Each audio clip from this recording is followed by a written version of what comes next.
में आपका स्वागत है। आपके साथ मैं हूं राजीव और शुरुआत करेंगे दिल्ली की खबर से। दिल्ली के मुख्यमंत्री अरविंद केजरीवाल ने एलजी के बहाने पीएमओ पर हमला बोला है।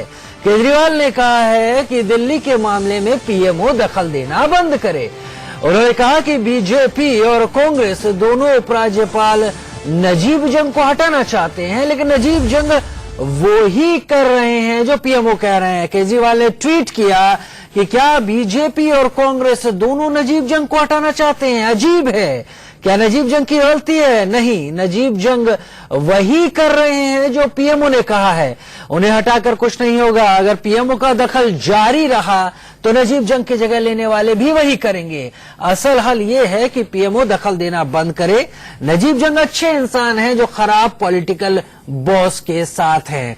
तो यानी एक तीर से दो निशाने किए हैं। नजीब जंग से भी अपने संबंध मधुर रखने की कोशिश की है इस ट्वीट में, साथ ही हमला सीधा सीधा पीएमओ और प्रधानमंत्री नरेंद्र मोदी पर।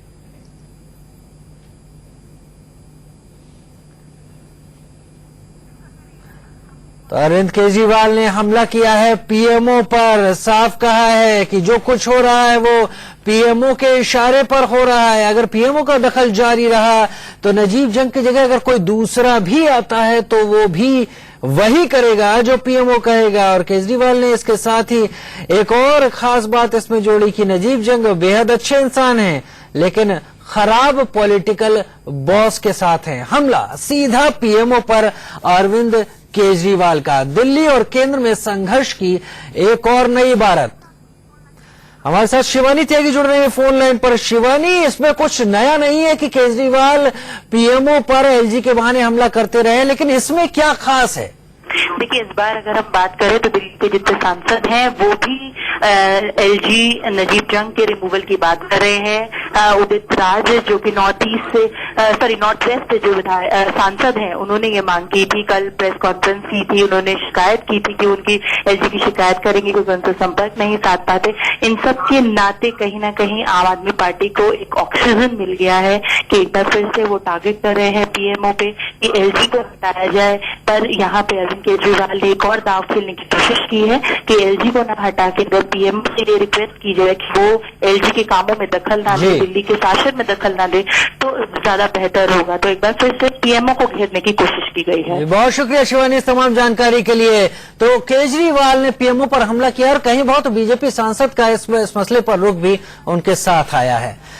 और इससे पहले कल बीजेपी सांसद उदित राज ने एलजी नजीब जंग पर बड़ा आरोप लगाया। उन्होंने कहा कि एलजी उनका फोन नहीं उठाते, जनता से जुड़े मुद्दे पर बात करने को वो तैयार नहीं और फोन कॉल का जवाब तक नहीं देते। उदित राज ने उन्हें सुपर किंग तक कह दिया।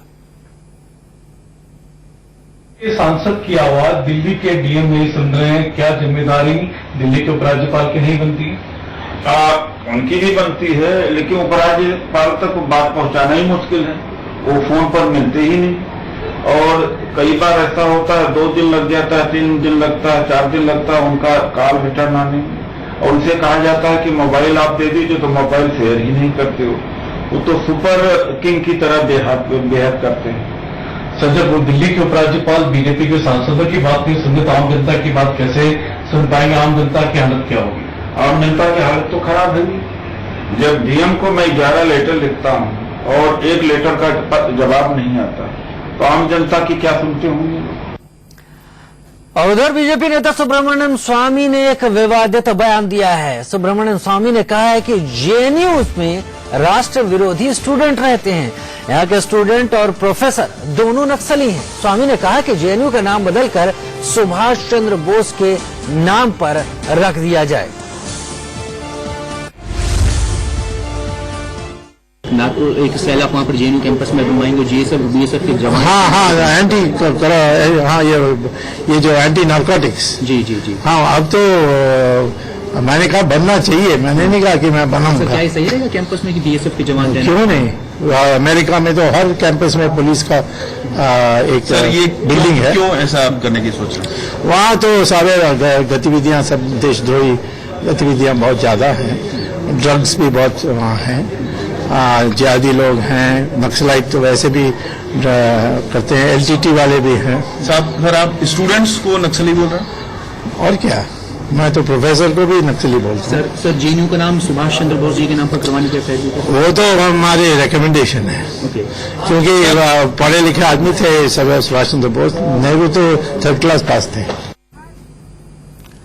और जैसा विज्ञान का नियम है कि क्रिया की प्रतिक्रिया होती है, तो सुब्रमण्यम स्वामी के बयान पर सियासी बवाल मच गया है। जेडीयू से लेकर एनसीपी नेताओं ने स्वामी के बयान पर निशाना साधा है। मैं डॉक्टर स्वामी के वक्तव्यों से मेरी असहमति है। मैं चाहता हूं कि अब किसी भी संस्था का नाम बदल करके किसी दूसरे महानुभाव के नाम पर ना रखा जाए, वरना नाम बदलने की और संस्कृति बदलने की इस दौड़ में भारत में गृह युद्ध जैसी स्थिति हो जाएगी। सुब्रमण्यम स्वामी जैसे लोगों की बातों को ज्यादा गंभीरता से लेने की आवश्यकता नहीं है, और मैं समझता हूं कभी कभी तो ऐसे लोगों के मानसिक संतुलन पर भी शक होने लगता है। जब कोई पंडित जवाहरलाल नेहरू की राष्ट्रीयता पर कोई अगर प्रश्न चिन्ह लगाता है या कोई ऐसी बात कहता है तो हंसी आती है। जिस व्यक्ति ने आधुनिक भारत की रचना की और आज जो भारत दिखाई पड़ रहा है, वो उसमें अगर सबसे बड़ा किसी का योगदान है तो वो पंडित जवाहरलाल नेहरू का है। लेकिन सुब्रमण्यम स्वामी जैसे लोगों को ये चीजें नजर नहीं आती है। इन्होंने अपनी आंख पर एक पट्टी बांध रखी है। तो वैसे जो रहे हमारे सहयोगी संजय शर्मा जी। संजय, आपसे जानना चाहेंगे, सुब्रमण्यम स्वामी तमाम केसेस से काफी आगे सामने आते रहे, नेशनल हेराल्ड केस हो या ये दूसरा केस हो, और तमाम बयान देते रहे, यानी चर्चा में बने रहते हैं। दूसरी तरफ जेएनयू को देखा जाए तो साफ जेएनयू में वामपंथी विचारधारा का समावेश रहता है, जिसके खिलाफ सुब्रमण्यम स्वामी के बयान रहते हैं। किस रूप में देखा जाए सुब्रमण्यम स्वामी के इस बयान को? देखिए, सुब्रमण्यम स्वामी अपने विचारों के प्रति पहले से जाने जाते हैं, किस तरह के उनके विचार है, लेकिन जिस तरह की बात उन्होंने स्टूडेंट्स के लिए, छात्रों के लिए, प्रोफेसरों के लिए कही है, वो बहुत ज्यादा बोल दिया है। उन्होंने इस तरह की बातें नहीं होना चाहिए थी। आपका मतभेद हो सकता है लेकिन मनभेद नहीं होना चाहिए। साथ ही साथ जेएनयू को लेफ्ट की सबसे बड़ी लेबोरेटरी कहा जाता है, प्रयोगशाला माना जाता है लेफ्ट का। वहां पर हमेशा शुरू से लेफ्ट विचारधारा के लोग काफी निकलते रहे हैं, वहां पर लेफ्ट का कब्जा भी रहा है छात्रों में, स्टूडेंट्स और प्रोफेसर में, उस मानसिकता। लेकिन फिर भी आप उसका विरोध इस तरह से नहीं कर सकते। आपको विरोध करना है, विरोध जताने का तरीका अलग होगा। उनका खुद का नाम चल रहा है, जेएनयू के वाइस चांसलर के लिए उनका नाम चल रहा है। अगर वहां पर वो वाइस चांसलर बन के जाएंगे तो वो छात्र जिनको वो खुद नक्सली और आतंकवादी कह रहे हैं, वो छात्र क्या उनको एक्सेप्ट करेंगे? क्या प्रोफेसर यकीनन संजय, इस हालत में ये स्थिति उनके लिए कैच 222 सिचुएशन हो जाएगी कि वो फंस जाएंगे अपनी ही बात में। बहुत ही कड़ा बयान दिया है। बढ़ते हैं